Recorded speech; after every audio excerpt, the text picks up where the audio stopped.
Good morning to you all, Excellencies, distinguished guests, esteemed scholars, respected faculty, dear colleagues and participants.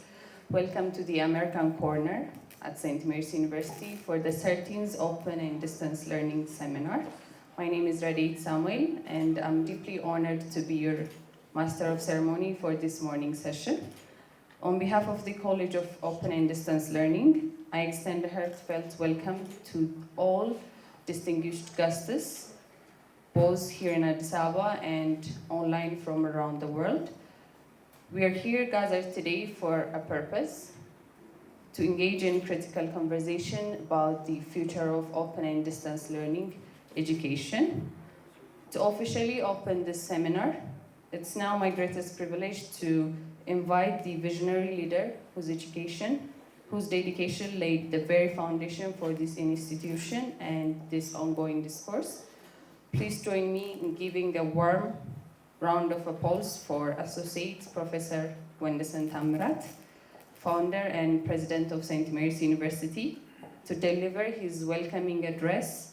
Following his remarks, Dr. Wendessen will then invite the honor of our distinguished guest of honor, Dr. Eba Mijena, to the podium for the opening speech. Dr. Wendessen, the stage is yours. Good morning to you all. Dear Dr. Eba Mijeta, Academic Affairs Executive Director of the Ministry of Education of the Federal Democratic Republic of Ethiopia, distinguished guests, panelists, colleagues, and participants. It's my great honor to welcome you all to the 13th Annual Distance Education Seminar of St. Mary's University. This seminar remains the only one of its kind in Ethiopia, fully dedicated to the field of distance and open learning, a mode of education that's rapidly emerging as a global alternative to traditional face-to-face learning. Through this approach, thousands of Ethiopians who would otherwise have been excluded from higher education have been able to access learning opportunities in line with the government's enduring commitment to access and equity.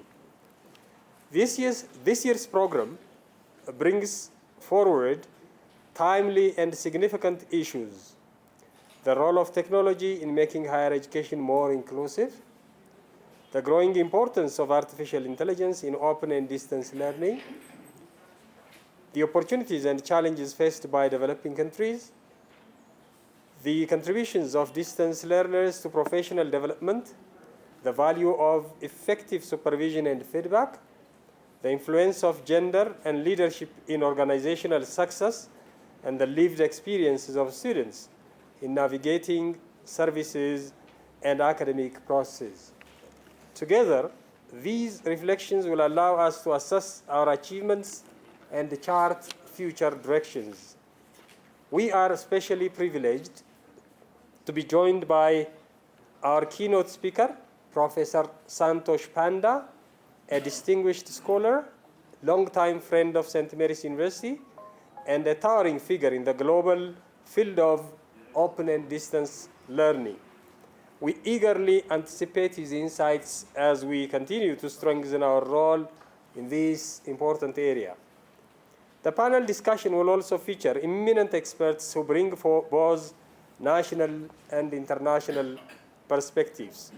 We have amidst us Dr. Mulune Hatnaf, E-Learning Coordinator, ICT and Digital Education, Ministry of Education; Dr. Tsegge Gabramaskel, Director of the Ethiopia Regional Learning Center under UNISA's College of Graduate Studies; and Mr. Makonnen Taddese, PhD candidate and Director of International Programs at St. Mary's University. We are confident that their perspectives will enrich the conversation and generate meaningful dialogue on the future of open and distance learning in Ethiopia and beyond. I encourage all participants to make the most of this opportunity, ask questions, share reflections, and actively engage in the discussions so that we may all benefit from the collective wisdom of our keynote speaker, presenters, and our panelists. In this occasion, I would like to state that we're deeply honored by the presence of Dr. Eba Mijeta, who has graciously made time to be with us today, despite his demanding schedule. We sincerely thank him for gracing this important occasion with his presence. On behalf of St. Mary's University, I wish to express my heartfelt gratitude to our keynote speaker, presenters, and panelists, as well as to the Research and Knowledge Management Office, and above all, the staff and management of the College of Open and Distance Learning at St. Mary's. In particular, I wish to recognize the leadership of its Dean, Mr. Bahailu Tambru, whose tireless coordination has made this seminar possible. I also note with pride that in keeping with its long-standing tradition, the Research Office will disseminate the findings and publish the proceedings of this seminar for wider use and lasting impact. I wish you all a fruitful and rewarding day of learning and exchange. Now it's my distinct honor to invite Dr. Eba Mijeta, Academic Affairs Executive Director of the Ministry of Education of the Federal Democratic Republic of Ethiopia, to officially open the 13th Annual Distance Education Seminar of St. Mary's University. Thank you all for your attention. His Excellency Dr. Wondosan Tamrats, founder and president, St. Mary's University. Excellencies, Vice President, St. Mary's University, distinguished panelists, guests, participants, esteemed colleagues, all protocols observed, ladies and gentlemen. Good morning and welcome to the 13th Annual Open and Distance Learning Seminar taking place here at St. Mary's University. It is a true honor to stand before you today to discuss vision. I said it's vision because it is time for Ethiopia to talk about it, to address the pertinent challenges the country is facing in trying to address access in education. A vision for a future where education is not just a privilege for a few, but a fundamental right for all. Please join me to congratulate St. Mary University for organizing such a wonderful event. Today we gather under the theme, the future of open and distance learning, how policy, pedagogy, and digital transformation are reshaping open and distance learning. This theme reflects not only the evolution of education in the digital age, but also the opportunity we have to transform the landscape of learning, making it more inclusive, flexible, and accessible to all. This seminar is a testament to the enduring commitment of St. Mary's University to fostering innovation and advancing knowledge sharing in the field of open and distance learning. For over a decade, this annual event has provided an invaluable platform for academic researchers and practitioners to exchange ideas, collaborate, and find solutions to the challenges facing distance education. As we embark on this year's seminar, let's reflect on the words of Sir Ken Robinson, who said, education is the process of living, not a preparation for life. This world of education is indeed shifting, and it is our responsibility to ensure that open and distance learning becomes a tool that enriches lives, empowers individuals, and drives national development. Mahatma Gandhi also said once, live as if you were to die tomorrow. Learn as if you were to live forever. This resonates strongly with the mission of open and distance learning, creating lifelong learning opportunities that break down barriers and expand access to knowledge. The digital transformation and evolving pedagogical approach have revolutionized the way we think about learning and teaching. And it is exciting to witness the opportunities this changing brings. Participants, esteemed guests, ladies and gentlemen. Today, we are here to talk about the tool that is unlocking the doors of opportunity and breaking down the barriers of inequality, open and distance learning. In an era defined by technological advancements, the future of education lies in its ability to become inclusive, flexible, and accessible to everyone, regardless of their geographical location, economic background, or personal circumstances. When we speak about inclusive education, we are talking about a system that recognizes and celebrates the diversity of learners. An inclusive education system ensures that all students, whether they are from remote areas or urban centers, whether they are differently abled or have other specific needs, are provided with equal opportunities to learn and thrive, which is realized only via distance and open learning.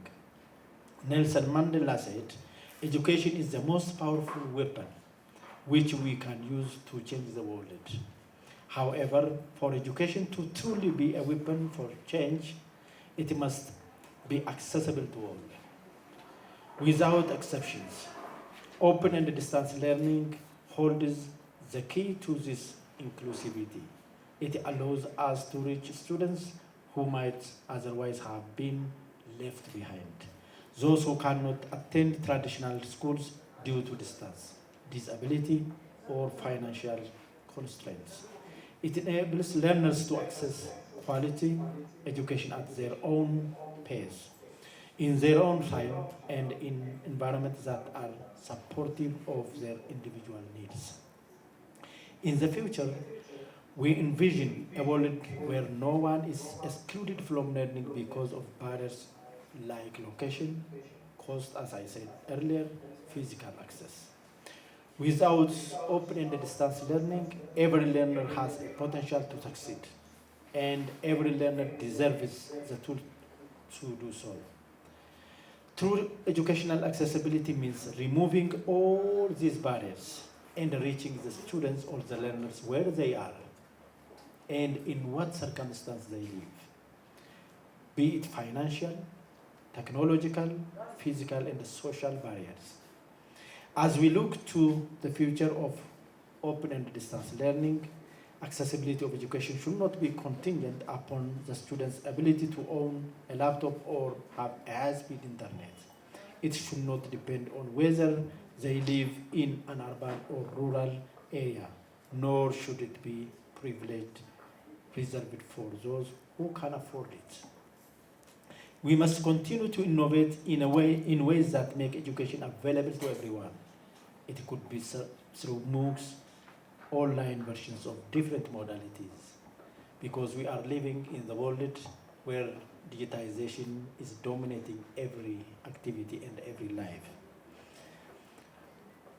The future of education must be one where digital platforms do not just exist for those who are already digitally literate, but are designed to be accessible to everyone, no matter their resources or background. Ladies and gentlemen, besides the accessibility issue, the future of education is also flexible. Gone are the days when education was confined to a rigid classroom schedule. The nature of today's learners is changing. They are working professionals, caregivers, entrepreneurs, and lifelong learners. Flexibility is not just a luxury for them. It is a necessity in their education journey. As The renowned educator and philosopher Johann Dues once said, if we teach today as we taught yesterday, we rob our children of tomorrow. The traditional model of education, with its fixed hours and physical boundaries, no longer serves the needs of modern learners. Open and distance learning, with its ability to offer different opportunities, personalized study, paces, and a variety of learning formats, makes education a fluid experience, adaptable to each student's life. In the future, education will not be confined to classrooms, as I said. So we have to think of different modalities in Ethiopia too, where infrastructure and even the system itself is challenging. Ladies and gentlemen, open and distance learning's role in the future is paramount. It has already demonstrated its ability to provide education to those who have been historically marginalized, whether it is through satellite education in remote villages, online degree programs for adult learners, or virtual classrooms for students with disabilities. Open and distance learning is at the forefront of this educational transformation in the future. So we need to get prepared for this. Unless we prepare ourselves for the future which is coming, we will be obsolete. We will be out of really the development issues. In this world, in the words of Maya Angelou, we all should know that diversity makes for a rich tapestry, and we must understand that all the threads of the tapestry are equal in value, no matter their color. So distance learning is in its inclusivity, flexibility, and accessible form celebrates this diversity in every learner. It provides a path for all to succeed, no matter their starting point. Esteemed guests, colleagues, in conclusion, the future of education through open and distance learning is one of the boundless potential, a future where inclusion isn't afterthought, where flexibility is the norm, and where accessibility is guaranteed. We are not just preparing students for a changing world, we are actively changing the world through education. This seminar also serves as a reminder of the importance of collaboration between educational institutions, policymakers, researchers, private sectors, and so on. Together we can build frameworks that support effective open and distance learning systems and policies that empower learners across the nation and beyond.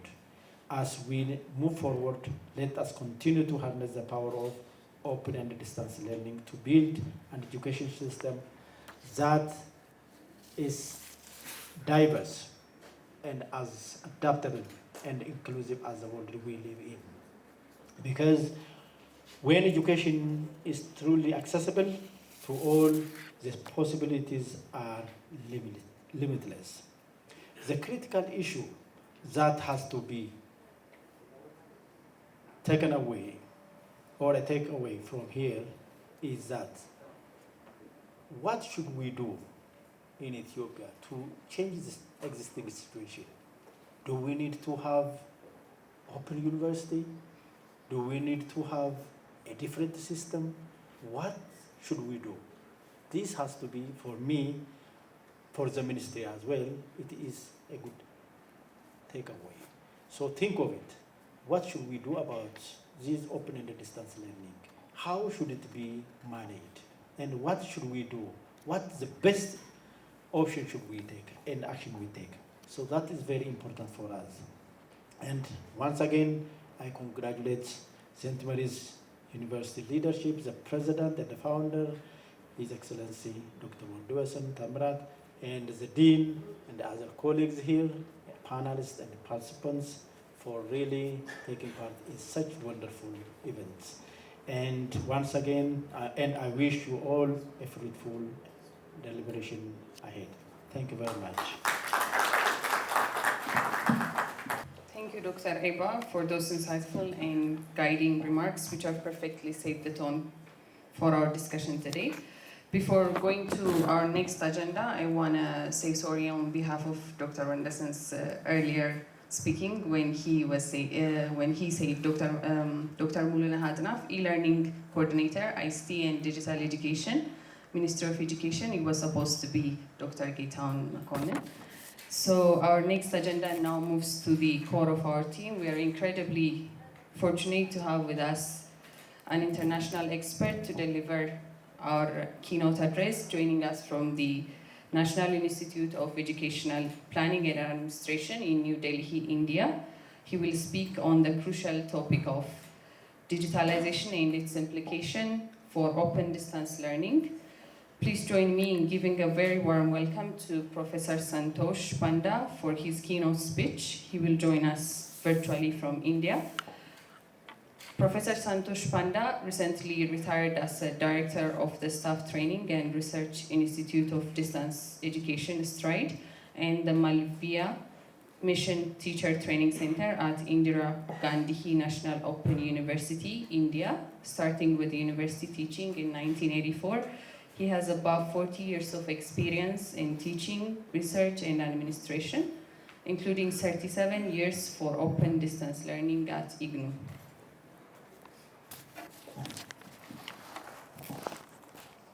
Professor Santosh, he has been a Fulbright postdoc fellow, USA, chairperson of National Council for Teacher Education, Government of India, Director of Policy and Research at the Association of Indian University, and the Director of Flexible Learning at the University of South Pacific, Fiji.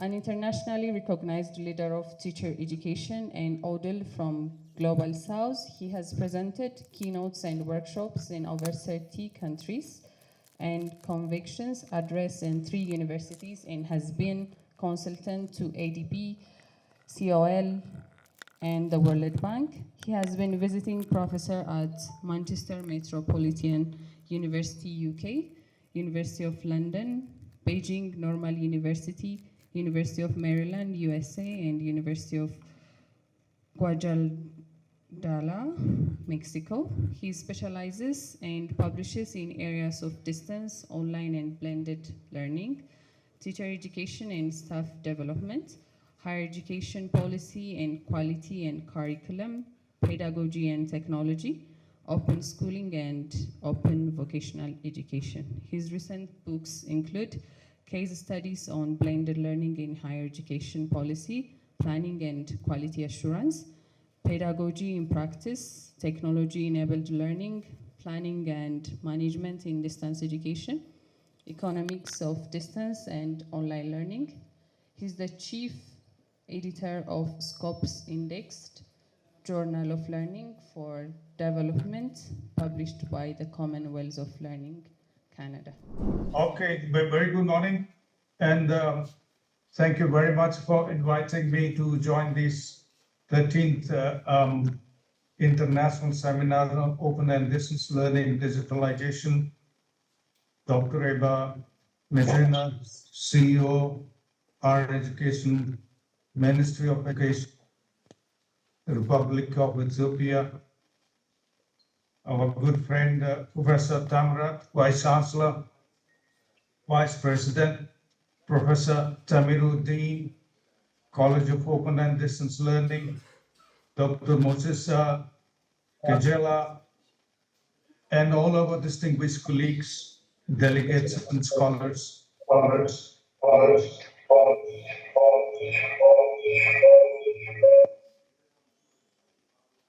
There is an echo.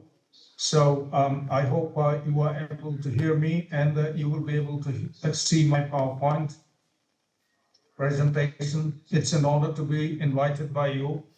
I have very less time given, so let me upload my PowerPoint. And if you can see my PowerPoint, that would be excellent. So you see the topic is digitalization and open and distance learning. There is a disparity certainly between the developed countries and the developing ones like us. Ethiopia as well as India.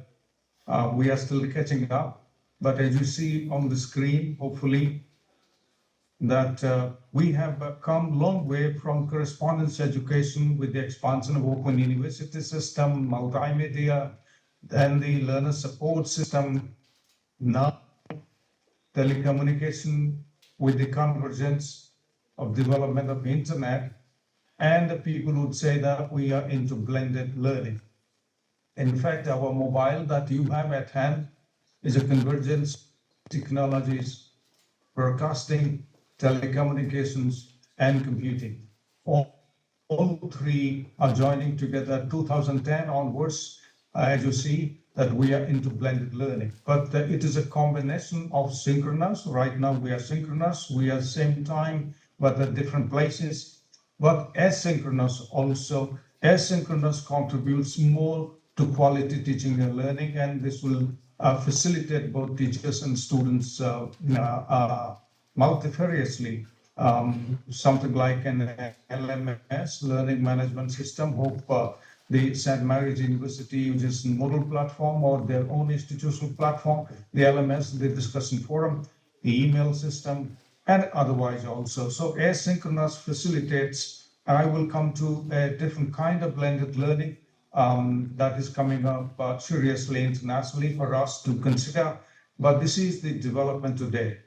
So we have plenty of media that you see your screen, starting from print to handout, handbooks, audio, radio, television, video, web, social technologies, multimedia, and I will come to social technologies and mobile learning, which can facilitate us considerably.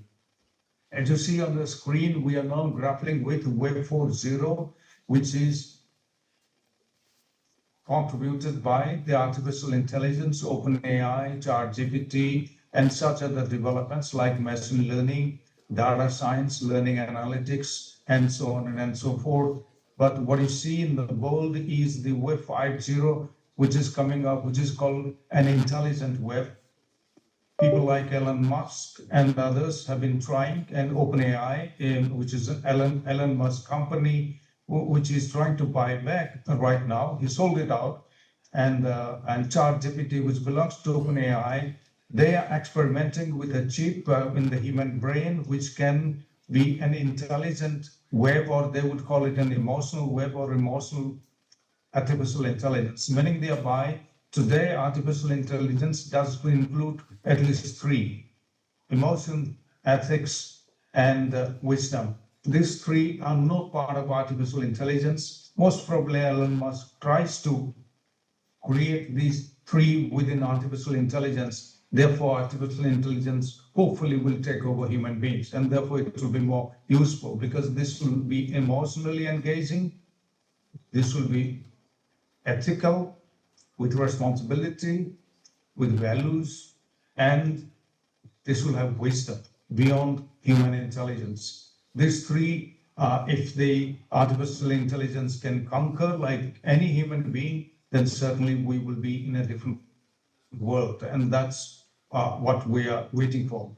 What you see is that whole lot of technological developments, and most of these are open source today. Wiki, which is a collaborative reflective platform we must use for collaborative projects free of cost as an open source. So also blog, which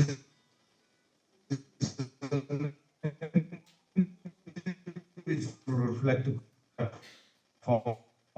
Blog and Wiki, these two are very powerful system. ePortfolio 2008 came up, and 2009 social media like Twitter, X, they would call it today, Facebook, and so on and so forth. 2011, one personalized learning environment came up that each student, even twins, learn very differently, and therefore we should address each students by providing personalized mentoring support.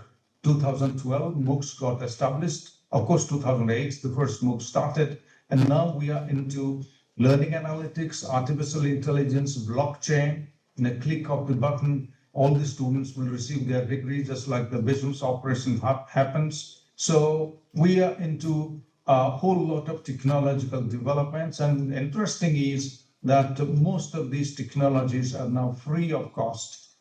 They are open source technology, including the learning management system model.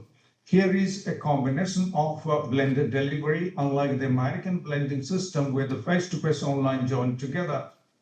Here is how a curriculum can be distributed and the course credits can be distributed across 3 types of delivery mechanisms. One, face-to-face. In our distance learning, of course, it will be largely self-learning. There will be a whole lot of student activities through online collaborative learning free of cost in the open source platform in your LMS itself, with an access provided. The students and their mobiles can be connected to that. And compulsorily, whenever there is a skill development or lab work or something, then we get into face-to-face interaction. In fact, lectures can be virtually conducted. So these 3 combination of blending is most probably the excellent in the world. We, including myself, have the latest book from Springer 2025 on blended learning, best case studies internationally. And from there, we have derived these combination of blended learning, which we must seriously consider in spite of serious technological developments. Friends, the social media tools like Twitter, Facebook, LinkedIn, WhatsApp, and quite a few others could be effectively used for our teaching learning in a password-protected platform. In fact, in COVID time, for instance, IGNOU offered certificate, diploma, and degree programs through the IGNOU Facebook, which was an interactive platform, which was password protected, which still continues, and post-COVID. So social media tools could be very significantly integrated into password protected, confidential to the students, and you can allocate credit hours, student activities, and assessment strategies would also be built into these, and therefore students take it very seriously. Like equivalent of Twitter or X, we have an Edmodo, which is an educational Twitter, which can also be equally helpful. There are plenty of tools that you see on your screen, hopefully, that they are free of cost today for finding content, updating content, creating content, sharing content, building networks and communication, like we are using hopefully Google or the Zoom platform. And Google Group is an important platform where students, password protected, where students can interact with the teachers and among themselves and learn from each other. Artificial intelligence has come up very seriously, and people are saying that the students' study habit or learning skills is gradually deteriorating because they are depending more on artificial intelligence and ChatGPT. But for our understanding and for understanding of everybody, I must submit that both teachers and students, they can use ChatGPT and Grammarly and many other such possibilities of artificial intelligence just for their own understanding, but not to reproduce, certainly not to commercially use the intellectual property. So having said that, let me also underline that artificial intelligence will be facilitating us in adapting learning to diversified student groups, which a teacher cannot really do. It can assist diversified, disabled, inclusive students. Data and learning analytics, which is most important, especially learning analytics, because a teacher could see through each student's progress and learning pathways and provide support accordingly. Scheduling is possible with large number of students. Facility management is possible. Institutional management is possible. More particularly, what it can do is that it can personalize learning, tutoring. It can facilitate as per the learning style and prior knowledge of the students. It can customize instruction and support. It can do a fantastic grading, which a teacher will not be able to do in a complex rubric or assessment rubric. Course feedback it can provide, and student feedback it can provide. I provided links and I've sent the PowerPoint for you, and the links you could also click. Both synchronous and asynchronous are important for us. But my understanding and the research studies tell us that asynchronous is more effective than synchronous in 3 different ways: student content interaction, student teacher interaction, and student interaction. These 3 we need to design in our curriculum design. We have now in the national policy a formulation of 50-50 formulation. 50 theory and 50% of the credits go to student activities. Application of the theory in diversified fields, apprenticeship, internship, research, and case studies, and other kinds of possibilities that an institutional context could provide. So therefore, synchronous and synchronous, especially asynchronous, will be given more priority insofar as our open and distance learning is concerned. So far media integration is concerned, I have put up a very, very selective that we can, media possibilities that we can use in our institutional context, especially in developing countries, audio and video, 5 to 10 minutes of audio and video, which can be done through the mobile and can be integrated into the curriculum and the learning management system of the institution is extremely important. Supplementary and complementary media is not helping it anymore. We need to integrate media and video, blogging, wiki, Google groups, discussion forum in the learning management system. As I said, social networks like Twitter, X, or Facebook, and portfolio. Portfolio is a very important, and e-portfolio, electronic portfolio, free of cost, and the software are available. We were then using Mahara software, but plenty of software are available today. These we need to integrate as a common minimum I have shown on the screen into our teaching and learning. It's free of cost, but it will take teachers time to design, and of course students time as activities to engage with this, and credit hours must be allocated and assessment strategies must be built into this. We now have open education resources, so we can tap open education resources, we can reuse, redistribute, and remix, and teachers have to select appropriate print, audio, video, graphics, animation data, including YouTube podcasts, selectively and integrate with our teaching and learning. We are into an open education movement, and therefore open education practice is becoming very important. I presume that St. Mary could also work towards that use of open education resources, because St. Mary is a powerful university in the region, and therefore it could take the lead in introducing these. Digital pedagogy for the teachers, because subject, pedagogy, and technology, these three need to be combined together. Friends, I will conclude in next 2 to 3 minutes. So I must submit that we as teachers, we need to understand technology, but that's not enough. Our hands-on with technology is not enough. What we need to understand is technological pedagogy content knowledge.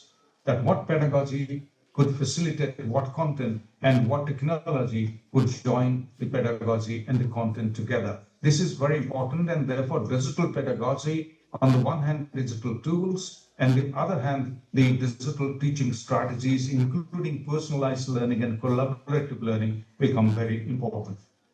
If we extend that, I have given an example of UCL, University College London, which is an excellent university, and their digital pedagogy use guided professors and students within the classroom is represented here. I have given the link to study further. So it talks about teaching, learning, empowering students, assessment, and digital resources. These four are the core areas that we need to consider within our institution.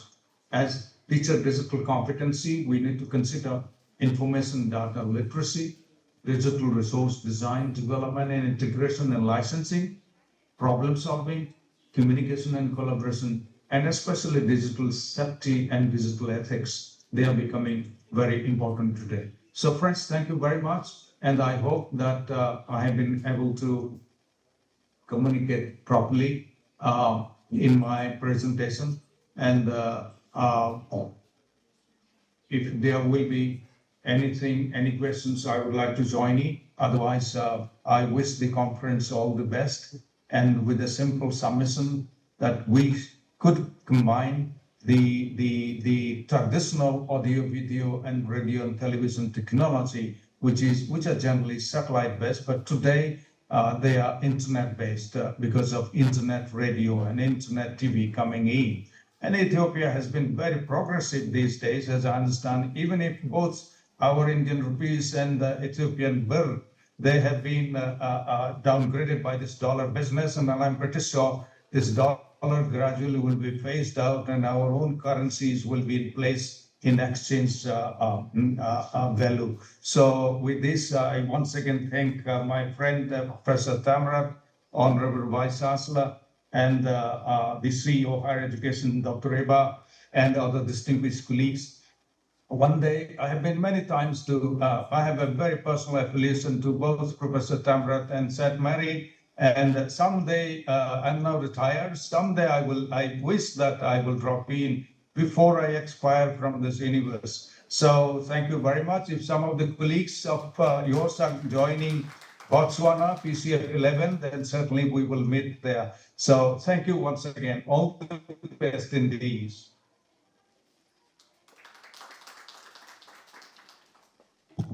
Thank you, Professor Panda, for that truly enlightening and forward-looking presentation. You have given us a great deal to reflect upon. If you have any question, you can raise for Professor Panda. So the conversation now continues with our esteemed panel, who will delve into the national context to steer this important discussion on Ethiopia's new digital policy and its implication for open and distance learning. I am going to briefly introduce our panelists. Dr. Geetahun currently works as a lead monitoring, evaluation, and learning advisor of the e-learning for strengthening higher education program at the Ministry of Education. He has over 18 years of experience across local, international, governmental, and non-governmental, also private sectors, working as a consultant, educator, researcher, manager, and executive leader. And our second panelist, Dr. Zege. Dr. Zege Abarra is an Ethiopian woman, studied educational psychology for her first and second degree in Addis Ababa University, and joined UNISA in the capacity of Deputy Director since 2019. She has been working as the Director of UNISA, Ethiopian Regional Learning Center. And finally, the third panelist, Mr. Makonnen Taddese. He's the Dean of the Faculty of International Programs at St. Mary's University and serves as the official representative for distance education of Africa in Ethiopia. He holds a BA degree in accounting and finance and an executive MBA from Addis Ababa University, as well as a Master of Commerce in International Business Operations from Indira Gandhi National Open University in India.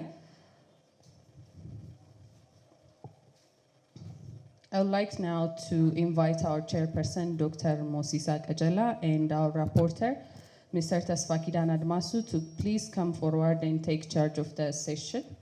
The floor is yours. And also, I would like to invite our panelists, Dr. Geetahun, Dr. Zege, and Mr. Makonnen to the stage. The stage is yours.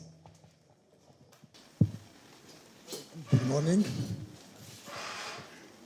I hope from such very experienced and rich experience of expertise, we can get relevant and impact-based experience from them.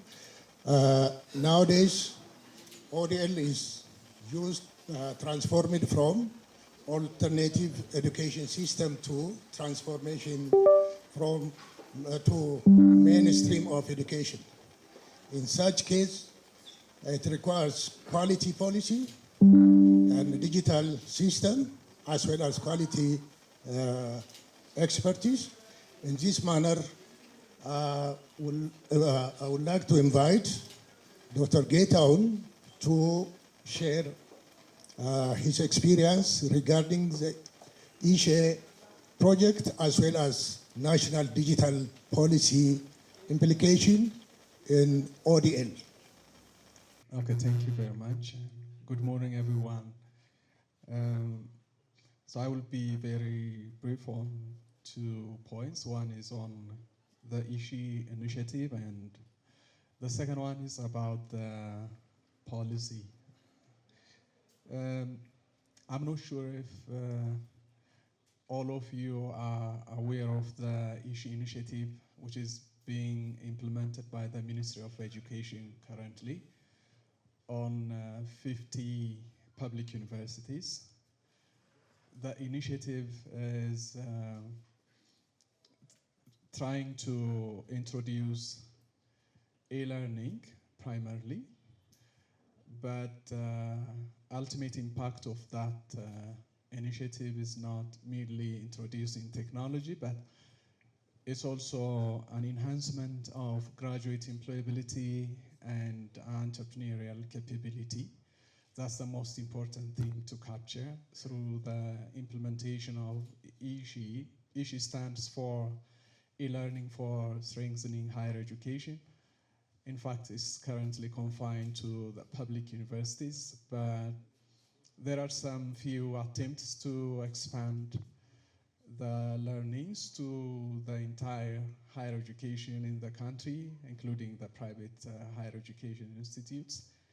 But currently its scope is limited to 50 public universities, and it intervenes on different areas. The first one is on policy, and that anticipates creating a conducive environment for higher educations to be able to introduce e-learning and into their teaching learning portfolio, because they used to be doing their businesses differently. And the emergence of, I think we have also a discussion previously, AI and other EdTech technologies, and even the changing in the trends, in the global trends, the needs of the industries, the needs of learners, everything is changing. So we need to have an education approach that also fits to this changing environment, that also is adaptive to the lifelong learning needs of different categories of learners, like ourselves, for example. Maybe we get ourselves somehow less relevant than we used to because of the emergence of AI. So how are we going to make sure we are still relevant, contributing as professionals or whatever in our field? So I think things are now changing than ever before. Even after initiating ISHI, the emergence of AI is very, very disruptive. It has been 3 years since we initiated ISHI, but the things we discuss now and 3 years before are already changing because of this changing trends. So this is one thing anyway. So the policy as one pillar in the ISHI initiative is still a work in process because of this. We didn't finish, but so far the e-learning for higher education policy is approved. An institutional implementation guideline is also approved, and a directive that also helps universities introduce this initiative is approved. But it's not yet enough. I think Dr. Tamrat also, Dr. Wonderson also knows some of the ongoing initiatives. We had some communications earlier this year. So it's a working process because we don't feel like we have we did enough in terms of incorporating all the required reforms in terms of policy. Anyway, there is an attempt, and the environment, the policy environment is already changing. That's one point. The second one is talent development. When we talk about introducing e-learning or digitalizing higher education with an intention to enhance graduate employability. By the way, I think you know Ethiopia is a country where there is a very high graduate unemployment rate. I think you are aware of that. So we need to curb that. We have very, very high unemployment rate generally, but the graduate unemployment rate is used to be as high as 41%. I think you know that, but for some reasons it may be recently changing. You know, the population of higher education students is somehow declining recently, but it doesn't mean we worked better in terms of creating work opportunities for the youth, all right? So still we should stick to that agenda because we have high youth unemployment rate in the country, and we need to help the youth getting fulfilling and dignified work. And for that, the ISHI initiative tries to incorporate some features into the higher education system so that the graduates will either be self-employed or be equipped with the skills that are required by the industry. So we are revising, or we want to revisit how the universities have been linked with the industries and why the universities failed to produce graduates with the requisite skills and knowledge needed by, the industries. Because there is a general agreement that the graduates have generally deficit in terms of those required skills. So how do we make this thing fixed across our higher education was one of the questions. And so our talent development, I'm on the talent development pillar, needs to address the skills of the instructors themselves. If the instructors do not have industry skills, then we cannot expect the graduates to have that skill, right? If the instructors do not have entrepreneurial skills to incorporate into their teaching learning, then how do we expect the graduates to have that skill? That's the biggest question. Of course, digital skill is also an emerging requirement, because if we are including e-learning, or be it fully online or a blended approach, it requires the instructors to have new skills, right? In creating digital content, in delivering courses online, right? That's obviously a new skill set required by instructors. We are working on that, but we also need to work on skilling the instructors with industry skills and entrepreneurial skills, so they would be able to embed entrepreneurial features in the courses, be it in, for example, in agriculture, or in engineering. You could see an instructor, for example, currently, if you go to the regions, an instructor may be a budget driver with an engineering degree, right, to supplement his income, for example. That means that that guy has no skill in changing the engineering knowledge into something, or some business, or something different than driving Bajaj and earning more income. That's an indicator of how skilled the instructors are in the industry skills. So these things, basically digital skill, entrepreneurial skill, and industry skill, are among the things we want to address through the second pillar, which is talent development pillar. And the other, we also offered higher education institutes with the technology they need. Of course, when we digitalize higher education, it needs a learning management system, a student information management system, among other things. And of course, we also provide them with state-of-the-art digital content production studios, because if we talk about digitalizing higher education, we need to develop digital content, and that content should be up to the international standard. And for that, we need that facility. And we have built about 7 digital studios so far. The higher education institutes will share the 7 studios. There are other 2 studios. We have a total of 9 studios to be shared among 50 higher education institutes. But they are also expected to replicate, and I think one university did it already. So we are also heading towards that. Infrastructure is also very, very critical, like connectivity, access to device, and skills of students, etc. I think also comes when we want to introduce e-learning across the higher education institutes. So we work on also skilling students, so they will be able to take courses online, and of course helping them to have some required digital skills and skills needed by the industries. So far already more than 13 courses are being provided for all the higher education institutes through the platforms. 50 universities have access to an integrated SIS and LMS platform. So more than 500,000 higher education students have now access to that platform. 300,000 of them already registered to a course and completed at least a few of those 13 courses. So this is also a learning in itself.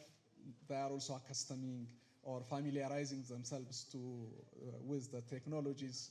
Some of the instructors also started developing digital courses and offering those courses online. So we're now heading to digitalizing programs, two types of programs. One in the existing curricula, just to blend some contents and enhance the quality of the existing curricula. And the other categories, the higher educations are also preparing themselves to design new courses that are highly aligned to the industry needs.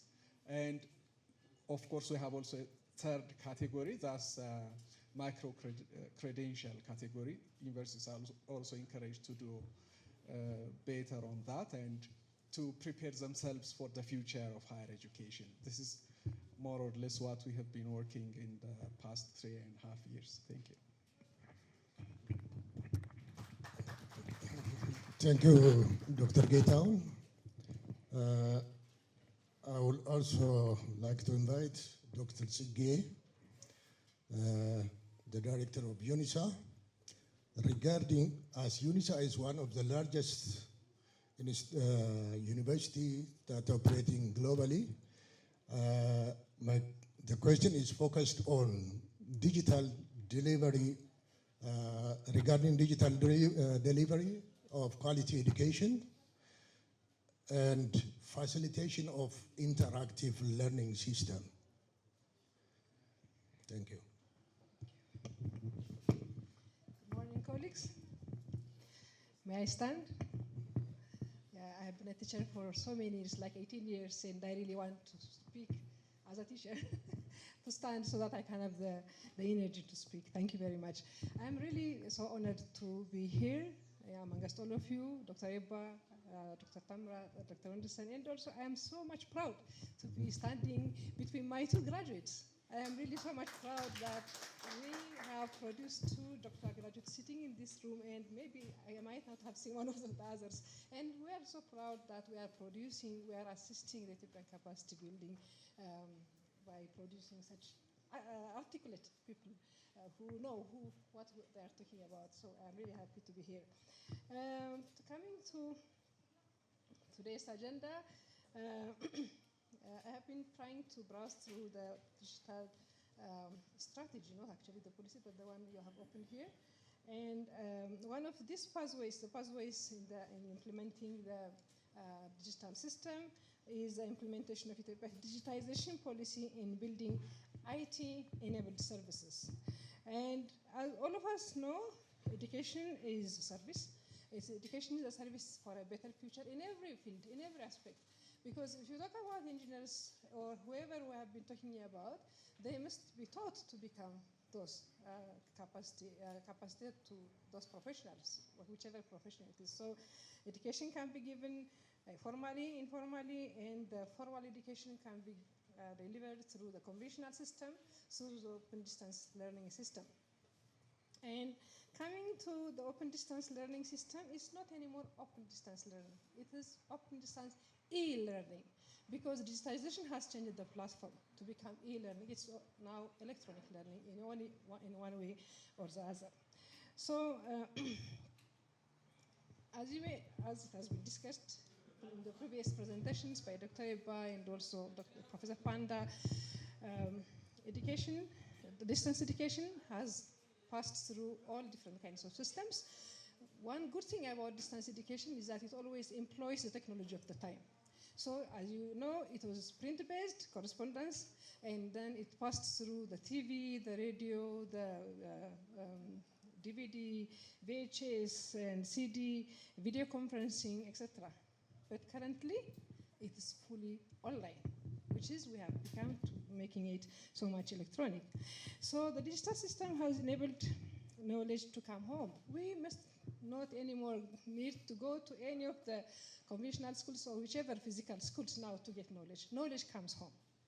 And it starts from childhood. Even homeschool children at home, they can be taught digitally and they can still learn. And be it in higher education, it's very common, be it for undergraduate or be it for postgraduate, master's, doctoral, the education has become more and more online. During COVID, what happened to conventional schools? You remember? UNISA didn't fall that time because it was already implementing a digital system. But most of the conventional schools were having difficulties into integrating themselves to the digital system still, you see? That's where we are landing. So the digital system has changed the educational platform so much. So coming to the University of South Africa, UNISA, the University of South Africa, first of all, most of you might not know, it is a government-owned institution at UNISA. It's a government-owned university at South Africa, and it has 152 years of experience, which means that even Open University of UK, which is so famous, or be it Open University of Nigeria or India, they learned the open learning system from UNISA.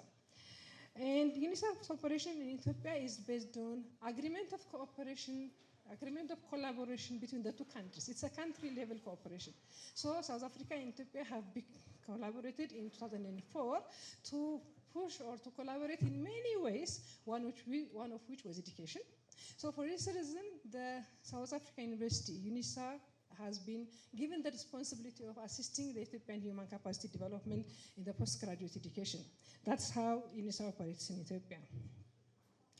So one of the strategic focus areas in UNISA, I just read it, it's to build an organizational ICT force and future IR technology capability to enable the transformation of learning and knowledge creation to enable high performance service and quality to all its communities. So with this strategy, UNISA has, from the general strategy of UNISA, which expanded from 2015 to 2030, there are 5 pillars and 5 enablers. And from those 5 enablers, one of the most important enabler is digitization and digitalization. So this is ensuring users, and users means it's both students and staff, to be competent in their ability to use UNISA's cutting-edge systems. And for this, a series of programs have been held for both students and staff, both from the main campus and also from our regional learning center. So when we talk about UNISA into applying the digital system, I can say 100% of things are done by using the digital system. You talk about application. Students apply to study under UNISA, they apply online. You talk about registration. We have like big size of our students is PhD students, and those, when they apply, not everybody gets admitted. Even if it's open university, there are different criteria to admit students, and like 30% of the applicants get admission at UNISA. And then from those who have been given enrollment, they register online. You see, I'm trying to show the online system. So applications online, registration online, and then we have a digital library. The digital library, both of them must know this, it is said to be the biggest library in the Southern Hemisphere.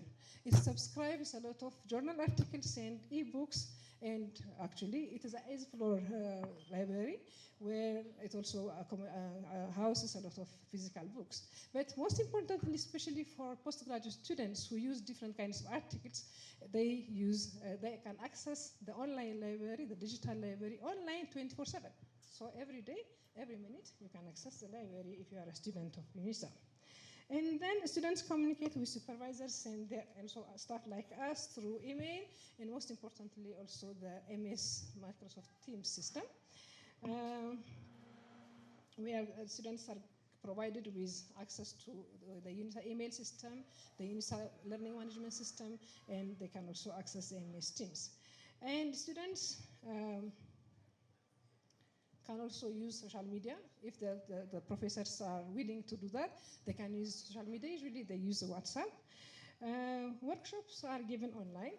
we have, like during the previous times, we have visitors coming 5 times a year, 1 week at a time.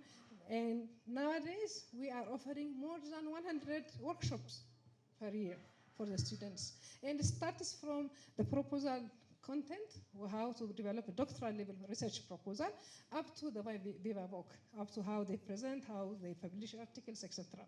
So that's also online, the workshops are given online on the Teams platform, MS Teams platform. We are using MS Teams only because UNISA has a relationship with Microsoft. That's it. It doesn't mean that the other platforms are not used, but UNISA has subscribed to MS, to Microsoft, and that's why we use Teams. When workshops are done, they are done online and they are always recorded, and the recording is always given to the students on YouTube, and the students can ask questions anytime. Even if they are not able to attend live, they can watch the YouTube, and then they can ask questions, they can drop questions, and the professors can still respond online. And then the students are also having access to licensed softwares like Spaces, Amos, Atlas TI, and also we have the Rightful software, which is a language edition software for our students, and they can still use it.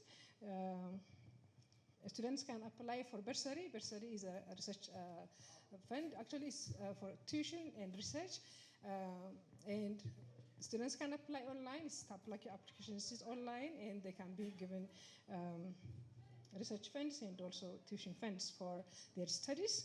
The MyUNISA learning management system also provides the chat forum where students and professors can still discuss online.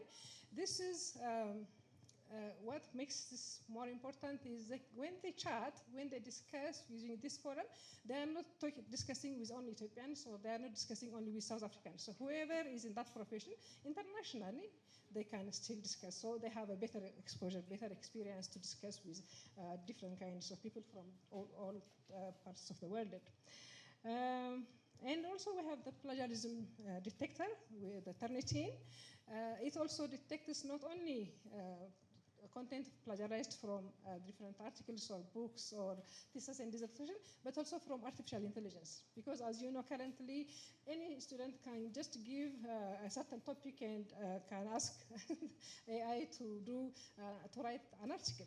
But that is also detectable through, it is meant to be detectable through the Turnitin.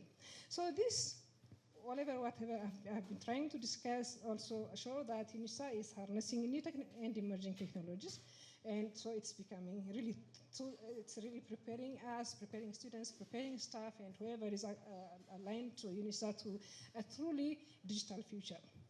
And Ethiopia's new digital policy paves the way for the development of open distance e-learning in the country. Dr. Eba, you have been discussing this. Yes, we need it. We need to have the open distance e-learning university in Ethiopia. And be it done by changing the conventional schools or partly, maybe through the hybrid, but we need it because the children are not anymore in the physical system. They are changing. Let me just tell you one of the experiences. It's not through UNISA, but through other systems. I experienced high school, government high school teachers who don't have any ability to use applications like Word or Excel. Imagine a high school teacher does not have the ability to use Excel and to give or to do the recordings of whatever he or she does into be it as attendance, be it the marks, be it nothing. Okay, I saw that. I just saw that, and then we were able to try to teach them using the IT classes for students. There are IT classes in high schools for students, in government schools, but there's no access to the teachers. Can you see how difficult it is? So we have to come to the lower levels. We cannot really put the digitalization up there. It must come from the bottom. So we have to start from the bottom. That's one thing. The other thing, I'm really happy to be sitting with my colleagues here, and when my friend here was talking about the unemployability. What's very good about open distance e-learning is it makes students to become more and more independent from one time to the other. So they become, because when they are learning, the teacher is not here. Did you do your assignment? Have you done this and that? There is no one. You must be independent. You must develop independence and self-discipline to become a open distance e-learner. Okay. In that regard, therefore, unemployment is going to decrease when you are using ODL, because its nature makes you more and more independent, and it facilitates and motivates graduates to become self-employed. Okay, so I'm really happy to be here, and this is my a few ideas that I have prepared to share with you. Thank you very much. I would like to invite Ato Makonnen to briefly describe about digital-based quality education delivery and institutional material development, as well as student support systems through digital system and network, establishing of network with partners. Okay, thank you very much. Good morning, participants and fellow panelists. It is a great honor and privilege to be here today to share my view regarding ODL and IGNO. First, before I dive to IGNO, I want to give some colors on the first speech of Dr. Ripa. What he said, open distance learning is mandatory and it contributes for the development of human progress in one country. So, in order to give some colors, I will tell you some metaphors related with ODL. ODL is important, especially for the people has a million of peoples like Nigeria and Ethiopia, India. Let us assume in one town a well of water. The people live close to the water. They satisfy the thirsty from the water. Water is education. From that water, those who are close to the well can get satisfied the thirsty. Those who are far away from the water, those who live in the rural area, can't get that water and die with thirsty. So in order to satisfy them, we should take the water through the pipe to the doorstep of that people.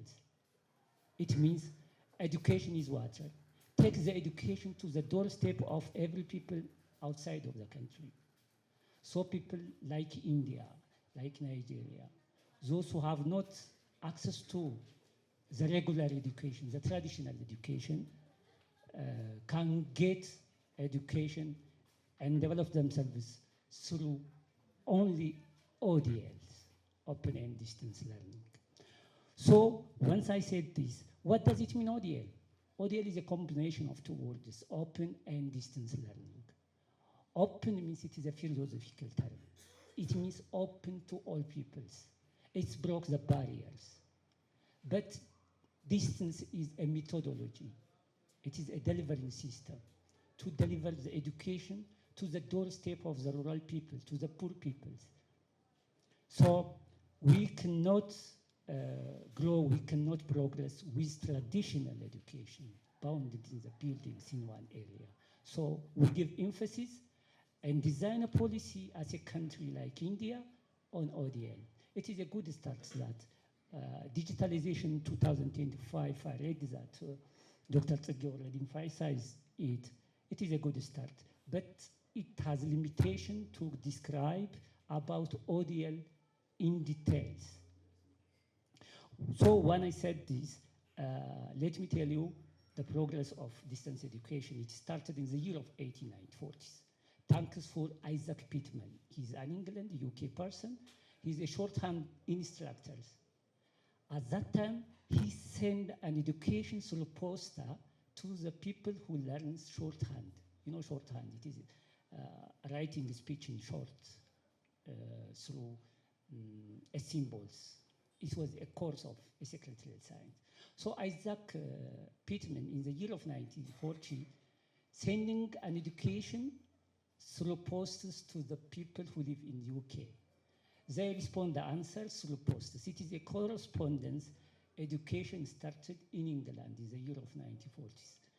This lay, thanks for Pittman, he laid foundation for correspondence education. Later on, it became in the year of 1960, open education of UK started open education to all. That opened the doors in the UK, it started. Later on in the year of 1920, TV and radio started. In Ethiopia, you remember that, the Lagadadi radio and TV programs. I myself learned in the radio in the elementary schools. We started already TV and radio. In the year of 1920, radio started in USA also.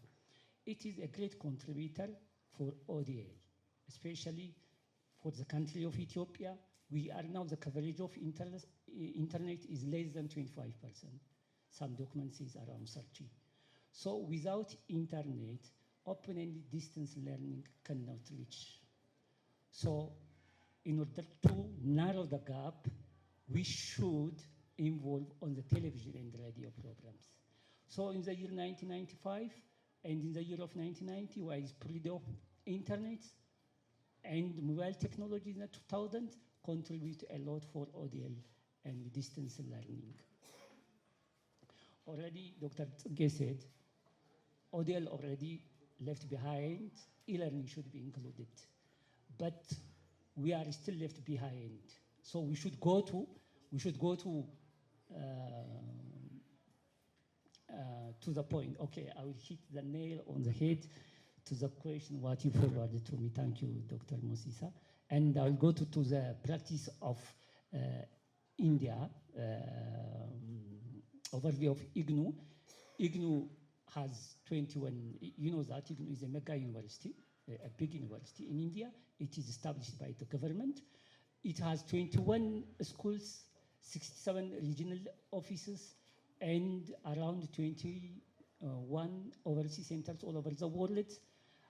It distributed 230 around programs over the world, and 500 instructors, and more than 3,000 study centers there, and 58,000 academic counselors working for IGNU, and more than 3 million students are learning in England and in IGNU today. So IGNU and India, we can learn a lot. To come for the question of Dr. Mosisa, there are 4 pillars we can learn from Dr. Patel that Minister of Education should learn from the India government what they did. The first one is Swayama. Swayama is a big platform which is designed by the government. It gives online education to the people. IGNU itself, more than 200 courses are uploaded on the Swayama. And there is also a community college there. It gives a vocational training freely to all peoples through this platform. In order to get the certificate, the people can pay a small fee, but the training is totally free. On the second is eGainakosh. eGainakosh is a repository. More than 1 million books uploaded, and YouTube and video is uploaded on this platform, eGainakosh. Everybody, all the public can upload it, that document, can read it, can learn itself. The third one is Swayama Paraba. It is a TV channel. India has 34 TV channels in India. 24/7 gives educational programs. As I informed you that the Lagadadi TV program in the previous time, currently I think it might work, there was a TV program. It contributes a lot. It narrowing the gap of if there is no internet, TV and radio play a great role in this area. The last one is mobile application. This is also an important apparatus or instrument. So what Ethiopia learns from this? The first one, the Ministry of Education in Ethiopia should do that, develop a clear guideline specifically for ODL, open distance learning. This is the digitalization 2025, it's good start, but it should also support or encourage ODL programs in Ethiopia. The second one is establish a national digital repository like eGynakosh, what they did in India. It is very important. The third one is adopting TV and radio program in large for the country. This play a great role. I think lastly, strengthen the policy framework of ADL to control the quality as well. I think this much is enough to save your time. Thank you very much. Thank you all panelists for detailed, well-organized, and knowledge-based experience sharing. From our side, we have already covered all questions prepared for the panel discussion. Now the floor is open for discussion. If there is questions, suggestions, and comments, the floor is open. Thank you. Thank you very much. And I want to ask one question. My question goes to Dr. So Dr. is, leading MISA here in Ethiopia. And if Ethiopia is going to have, it is all open distance schools, what would you like to recommend? Suggest for the government to give priority to this open distance university. What would you like to recommend and suggest? Yes, number 1, 2, 3. These are very important for Ethiopia to follow, to have strong open distance learning university. Could be from the strength of UNISA, from the weakness. Thank you.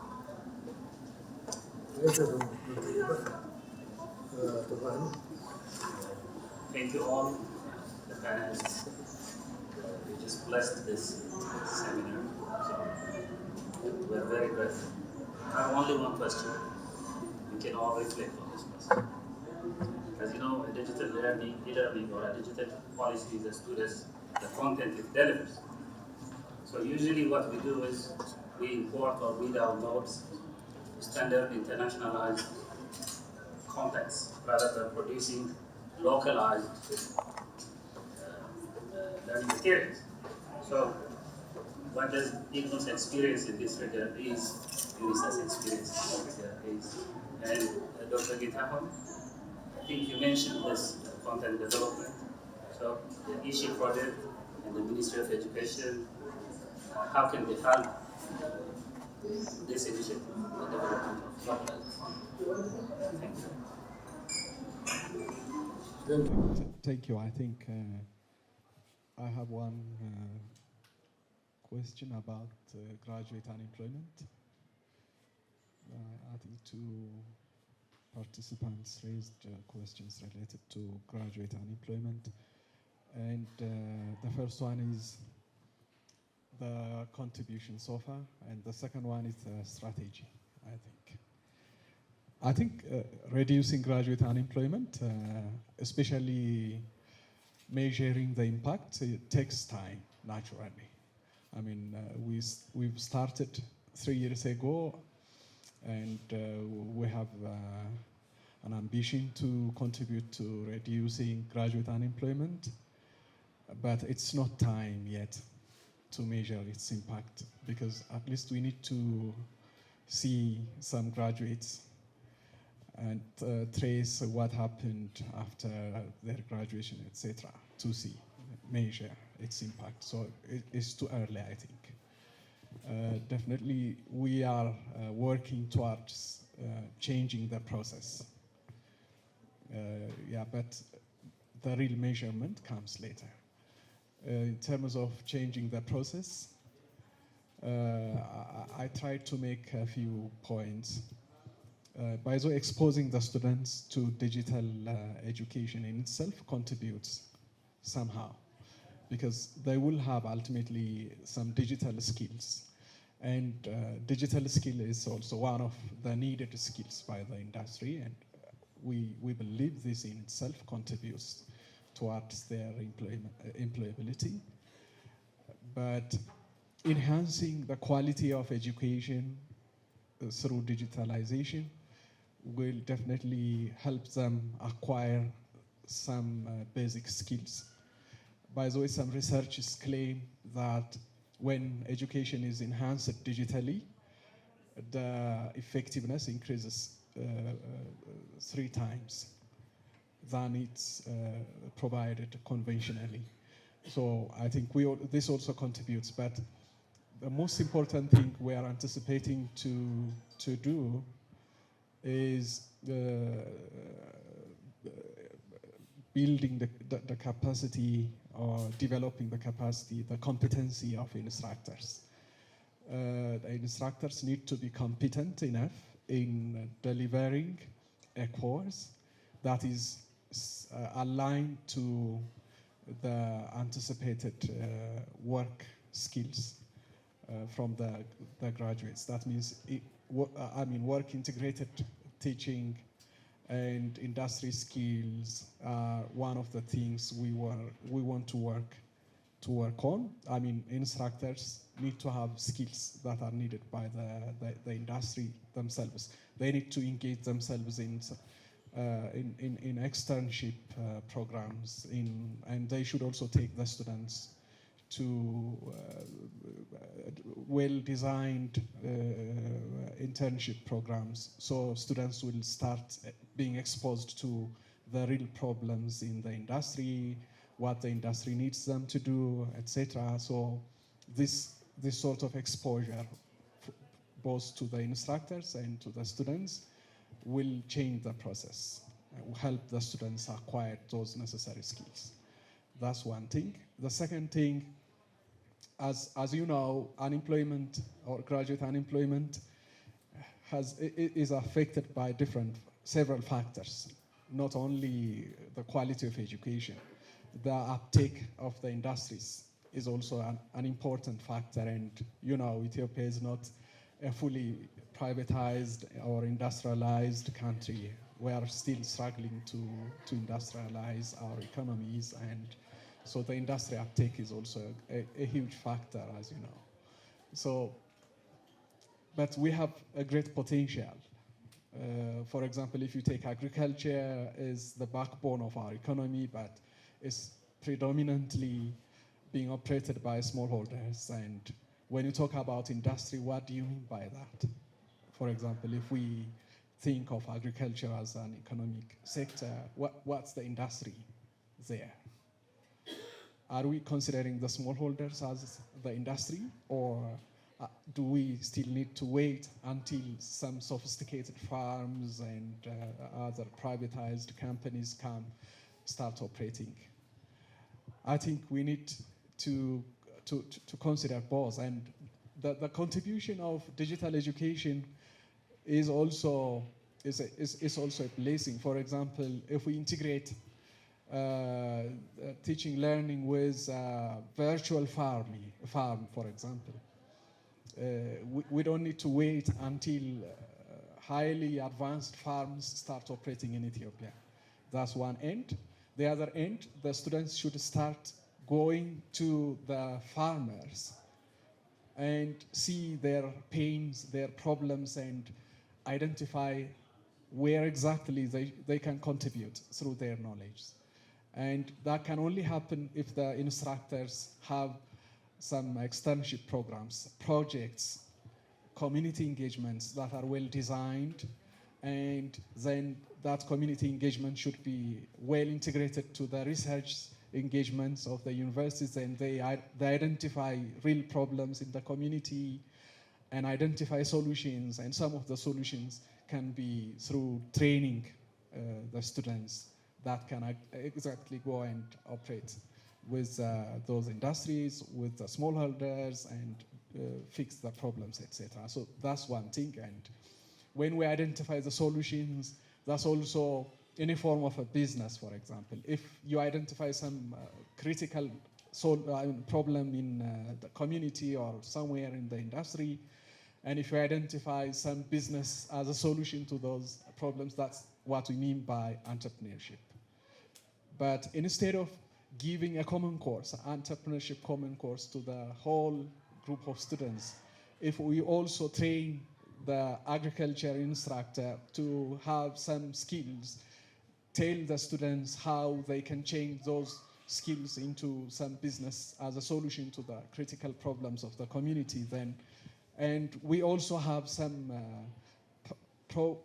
programs within the universities, like the incubation, like the innovation and incubation or business incubation centers. Like if we help the students identify business ideas, support them through the process of those business ideas up to they become real businesses that operate in the industries, that will also help them. But that needs some policy support. For example, instructors, when they engage the students through this process, they will also come up with some innovative ideas, maybe an intellectual property issue emerge. And we need to have an appropriate policy environment to encourage the instructors do this kind of research, come up with innovative ideas, businesses, technologies, etc. But if they feel like these things will reward them later on, they will continue engaging in this kind of interventions. And so this is the strategy in short.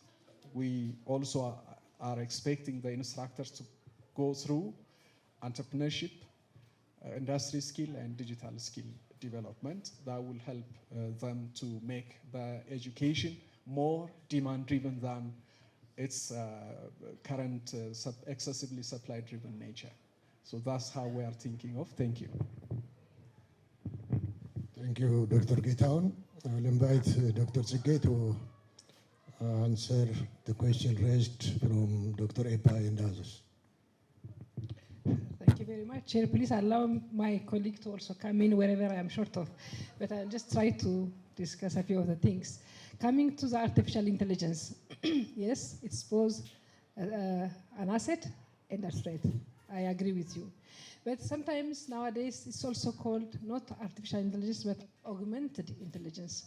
For example, if you talk about Grammarly or Rightful, which are language editing softwares, they are AI. You can use them, but you must use them with caution. You cannot just use it. Because I always tell our students, for example, we give them the Rightful, but we always tell them that they must not just take whatever it says. Let me give you a very small example. If you may write, for example, dear Dr. Epa, would you please give me a response to this? It will just write, please give me a response to this. Do you see the difference? Would you please give me a response to this? And please give me a response to this. The second one is a bit of arrogant, right? So we just here, this is small content, but even in the big contents, it changes the context because it doesn't really change the context. For this reason, we must really be so careful into using AI in every way possible. So there are benefits that we can get from AI, but there are really different kinds of challenges. So for this reason, we recommend that someone, when he or she writes an article or journal or research paper, they must write it first on their own selves. They must really engage in it, and they must do it themselves. Then, for some assistance, like I indicated earlier, they come into the AI, but they must still check the AI again. So it is person, AI, and person.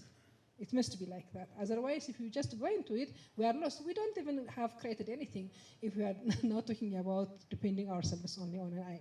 That's one thing.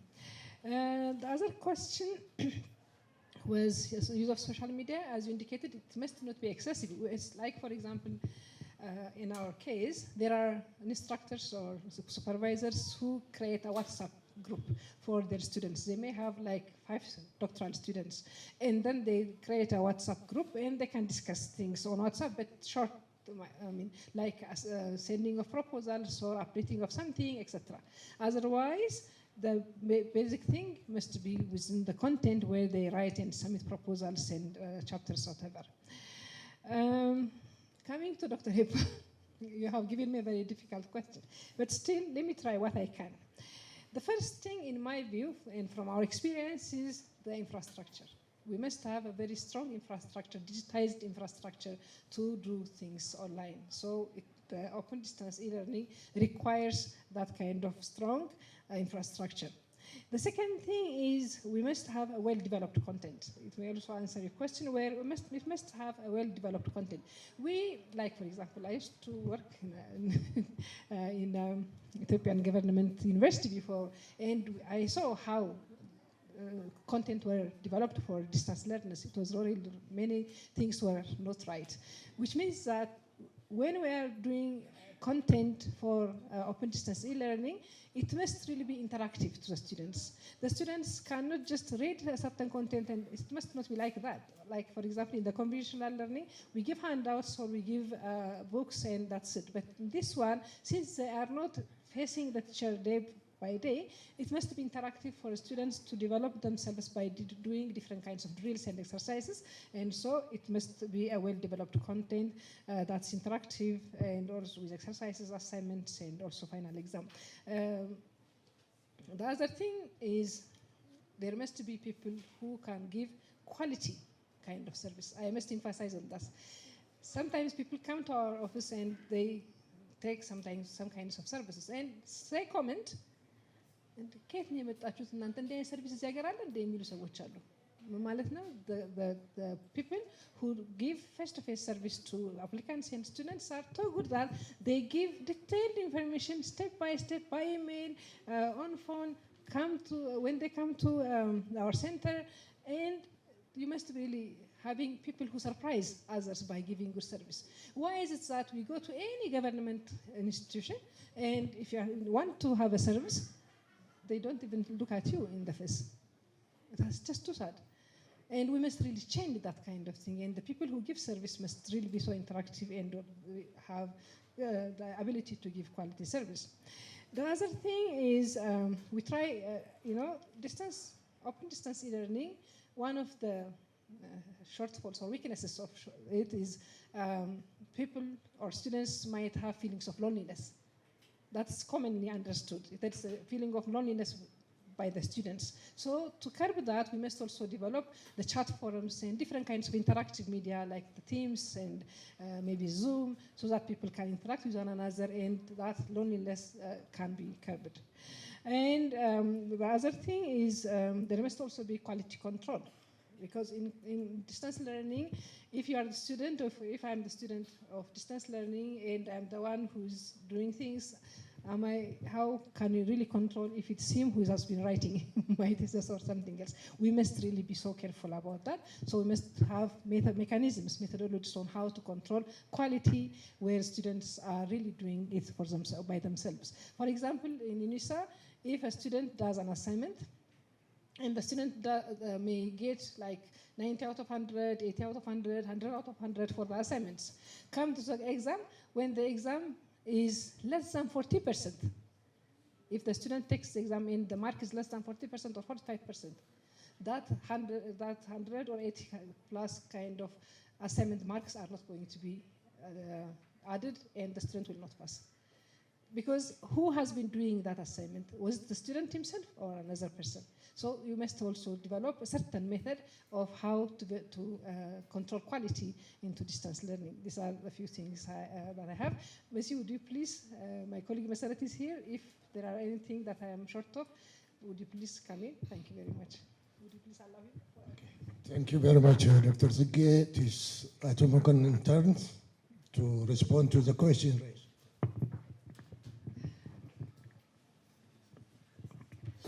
Okay, thank you very much. It's a very few questions. I think two questions are for to me.